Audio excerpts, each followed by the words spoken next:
Bonjour, c'est Alexandre. Bienvenue dans cette nouvelle tranche d'efficacité intitulée Le cerveau anthropique, ton ego et ton ennemi. Et tu vas voir dans cette vidéo pourquoi avoir un ego surdimensionné risque de compromettre ton efficacité, tes performances, ta concentration, et on va voir quoi faire pour éviter tout ça.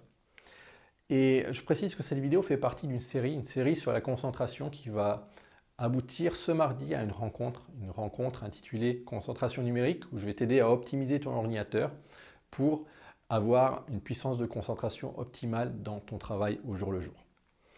Alors, comme tu le remarques, je continue à te tutoyer. Parfois, ça va probablement passer au vouvoiement. Je te le dis parce que c'est arrivé hier et ça arrivera peut-être aujourd'hui. Donc, c'est un nouvel exercice pour moi, une nouvelle habitude à prendre et il faut que ça rentre. Alors, le cerveau anthropique, qu'est-ce que c'est?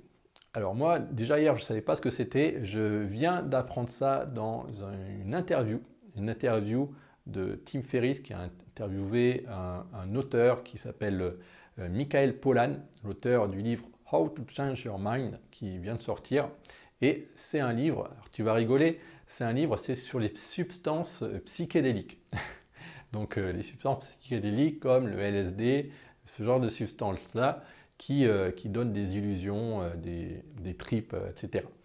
Alors pourquoi c'est important et en quoi ça peut nous aider? Alors, il faut savoir que depuis les années 60, c'est des substances absolument interdites, d'accord?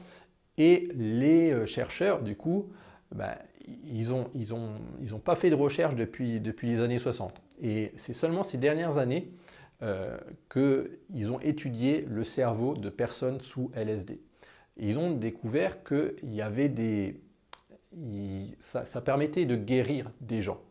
De guérir des gens qui, par exemple, avaient une addiction, des gens qui fument ou qui boivent. Euh, ou alors, pour des gens qui ont le cancer, de mieux les accompagner, de plus se sentir sur la défensive, de ne plus avoir peur de mourir. Et tu vas comprendre pourquoi. Alors, à la base, le LSD, ça fait quoi sur le cerveau? Donc, du coup, on a regardé avec de l'imagerie fonctionnelle, IRM fonctionnelle, d'accord? Donc, ce qui permet de voir dans le cerveau, on met une personne dans une grosse machine IRM et on regarde ce qui se passe. Donc, la personne, elle prend du LSD, on regarde ce qu'il y a dans le cerveau. Et qu'est-ce qu'on s'attend à voir? Ben, imagine-toi une personne qui délire, qui a des hallucinations, ben, on va s'attendre à ce qu'il y ait énormément d'activité partout dans le cerveau. Et en fait, ce n'est pas du tout le cas. En fait, il y a moins d'activité et spécialement dans le réseau par défaut. Le réseau neuronal par défaut, c'est un réseau qui est utilisé, alors ça a été découvert je crois en 2003, et c'est un réseau qui est utilisé quand on pense à rien. Donc les gens qui ont découvert ça, justement au début ils pensaient que c'était une erreur, ils se sont dit bah, c'est bizarre, la personne on lui dit de penser à rien et pourtant il y a plein de choses qui s'allument sur l'imagerie. Et, et du coup en fait il y a ce bruit de fond dans votre cerveau qui est tout le temps en activité. Et ce bruit de fond, il est lié, devinez à quoi? Il est lié à votre ego. C'est-à-dire que vous allez avoir des ruminations, vous allez penser à des choses, vous allez penser à vous-même, votre esprit sera centré sur vous. Et avec le LSD, eh bien, cet esprit va un petit peu comme si ça sortait de votre corps, quoi. Vous allez, comme si tu allais te transformer en plein de fragments de toi-même. Et donc, du coup, tu vas avoir l'impression que tu fais corps avec la plante qui est à côté, avec je sais pas, le téléviseur, etc., etc. Et cetera. Et du coup, c'est une expérience vraiment très bizarre à vivre que seules les personnes qui sont dans les expériences, parce que bien sûr, c'est une substance interdite, mais on a le droit d'en prendre uniquement dans ces expériences parce que c'est supervisé, eh bien, elles ressentent. Et donc, du coup, là, on commence à se dire, ok, donc il y a un état où le cerveau euh, peut être, euh, peut avoir un ego, et d'autres états où le cerveau, il n'aura pas d'ego on fait corps avec ce qui nous entoure. Un petit peu comme si on avait une expérience spirituelle, euh, comme, euh, comme souvent on pense quand les gens ont fumé ou ce genre de truc, quoi. Et Mais alors, juste en passant, les substances comme le LSD, ce pas des substances addictives, c'est des substances en fait qui sont... on ne va pas vouloir en reprendre. Et d'ailleurs, pendant l'entretien de Tim Ferriss, de cet auteur, il y avait un truc rigolo, c'est que tu sais, quand on fait des expériences avec la cocaïne, donc tu as une souris, tu lui mets un levier pour la cocaïne et un levier pour la nourriture, et qu'est-ce qu'elle va faire la souris? Ben, elle va pas arrêter de prendre la cocaïne et elle va mourir parce qu'elle va oublier de manger. Alors, c'est pas rigolo, mais ça, c'est ce qui arrive. Et avec le LSD, eh bien, malheureusement, alors heureusement d'ailleurs, en fait, c'est complètement différent parce qu'elle va prendre une fois le LSD et puis elle va voir ce qui lui arrive et du coup, elle va plus jamais reprendre du LSD, elle va taper que sur la nourriture, d'accord? Donc, c'est pas une substance du tout. Alors, c'est une substance aussi qui te fait des trips de malade dans ta tête, donc qui fait des trucs un peu bizarres. Mais voilà, c'est pas une substance dangereuse, c'est ça que je voulais dire. Et ce qui est intéressant, donc, c'est que on se rend compte avec le cerveau anthropique qu'il y a deux états. Soit tu as un état où tu vas avoir ton ego est complètement dissolu, et un état où tu vas avoir un ego surgonflé. Et le problème, c'est que si tu es dans un excès ou l'autre excès, tu ne peux pas fonctionner de manière optimale. Et devine qu'est-ce qui arrive quand l'ego est surgonflé. Ben, il t'arrive des choses comme la dépression, comme l'anxiété. Et c'est marrant parce que dans l'entretien, ils disent que la dépression et l'anxiété ce sont deux faces d'une même pièce. Parce que la dépression, ça correspond à un regret du passé, alors que l'anxiété, c'est un regret du futur. Alors ça, je trouvais ça rigolo. Donc il y a tout ça, quoi. L'obsession, la dépression, l'anxiété, l'addiction, et tout ça aurait une même origine qui serait l'ego, un ego surdimensionné. Et du coup, tu peux te dire que, eh bien, parfois, il suffit de baisser un petit peu ton ego pour que tout recommence à fonctionner normalement. Et c'est un petit peu l'effet que ces drogues ont. Alors bien sûr, on est loin de relégaliser ces drogues-là. Alors, enfin, on appelle ça des drogues, mais c'est substances.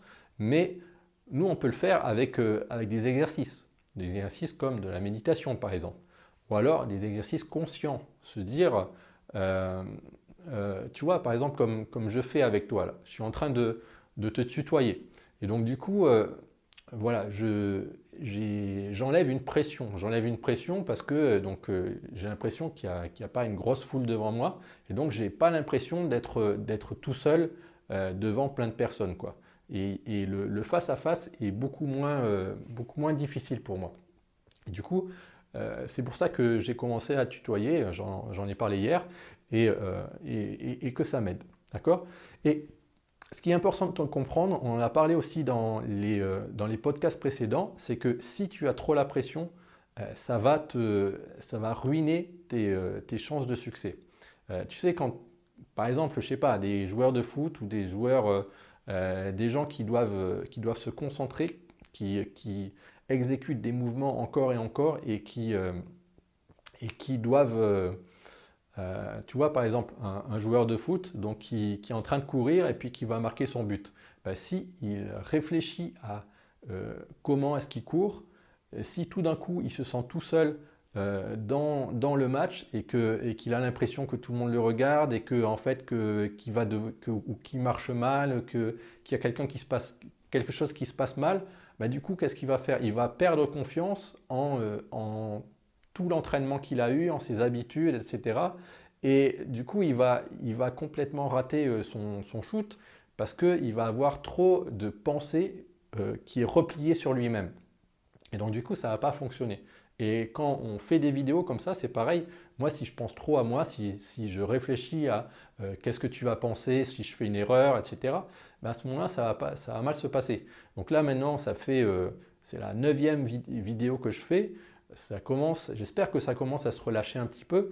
Je pense que je parle trop aussi, mais enfin, j'espère que tu apprécies ça parce que c'est vraiment un champ d'application super intéressant. Et tu vas voir que ce terme, le cerveau anthropique, alors je ne sais pas s'ils vont choisir ce terme-là parce que j'ai cherché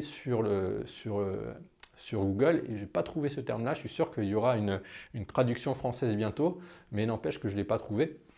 Et c'est quelque chose qui est un nouveau champ d'application et quelque chose qui risque de révolutionner les sciences en psychologie. Et d'ailleurs, Tim Ferriss a donné $1 million pour la recherche dans ce domaine-là, tellement il a été convaincu par ce bouquin. Donc, je te conseille vraiment, si tu sais lire l'anglais, essaye de lire ce bouquin. Ça s'appelle How to Change Your Mind et ça peut vraiment t'aider. Alors, on va continuer sur la rencontre que j'organise ce mardi, parce que mine de rien, le temps passe et je ne vais pas faire une vidéo de 25 minutes comme hier. Je sais que c'est très difficile de regarder jusqu'à la fin et puis ton temps est précieux, bien sûr. Donc, je vais être très court. Donc, la rencontre de mardi, elle va être sur la concentration, mais sur la concentration sur ordinateur. Et donc, je t'en parlais hier, hein. L'inverse de la procrastination, c'est la concentration, mais la concentration qui dure. D'accord? Et pour faire durer cette concentration, il ne faut pas que tu sois interrompu toutes les 5 minutes. Parce que si tu es interrompu tout le temps, ben, ça va être difficile de revenir à chaque fois sur tes tâches. Et à un certain moment donné, ben, tu vas partir dans un trip sur Internet, sur Wikipédia, une boucle Wikipédia, et au bout d'une heure, ben, tu vas revenir sur ton travail, mais ça aura ruiné en fait ta matinée. Et donc du coup, tu ne vas même pas t'en rendre compte. Et l'enjeu de cette rencontre, ça va être vraiment de mettre tous les réglages sur ton ordinateur pour que ce genre de choses n'existe pas, pour que ça n'arrive pas. D'accord? Donc, on va utiliser des applications modératrices. Donc ça, moi j'ai joué un petit peu avec plusieurs applications et je vais t'expliquer celles que j'utilise et quel paramétrage tu peux faire pour que quand tu es tenté par un site internet, ben, si tu tapes le site internet, tu vas avoir un warning. Tu peux configurer le logiciel pour que ça ne t'empêche pas complètement d'accéder à ce site-là, mais d'avoir un warning, d'avoir une page, attention, je croyais que tu étais en train de travailler là. D'accord? Donc vraiment, ça c'est important, c'est un outil très important dans mon travail. Tu vas aussi avoir, il y a plein de choses, hein. Il y a les notifications, il y a de quoi a l'air ton écran. Est-ce que tu as des images un petit peu flashy derrière ton écran en background, ou est-ce que tu as trop d'icônes? Est-ce que tu redémarres jamais ton ordinateur et du coup en fait il y a trop de programmes et il y a trop d'onglets et en fait tu n'arrives pas à t'y retrouver. Donc on va faire en sorte de créer vraiment ton environnement optimal sur ton ordinateur pour que tout ça, ça ne se reproduise pas. D'accord? Donc, il y aura 3 parties hein, dans cette rencontre. D'abord, on va faire les présentations. Ensuite, il y aura cette checklist, une quinzaine de points, des réglages qu'on va faire ensemble tout de suite. Vraiment, on va te mettre le pied à l'étrier parce que ça, c'est sûrement des trucs que tu remets tout le temps au lendemain. Et probablement que pour un réglage, tu vas chercher sur Internet, tu vas trouver comment le faire. Mais pour les 15 réglages, tu ne vas pas avoir la présence d'esprit suffisante ou le courage de le faire. Donc là, on va être à 6 personnes et là, on va le faire ensemble. Et là, je peux t'assurer que à la fin de ces 1h30, ça sera plié. Donc ça va se passer de 6h à 7h30 ce mardi. Donc sois là, inscris-toi suffisamment tôt parce qu'il y a seulement 5 places. Donc tu risques de te retrouver de te retrouver à la rue si tu t'y prends trop tard. Donc, et pour t'inscrire, c'est tout simple, il suffit de suivre le lien qui se trouve en bas de la vidéo ou bien dans la description du podcast. Ok? Donc, j'espère te voir à cette rencontre et puis je te dis à très bientôt. Porte-toi bien. Salut. Bye bye.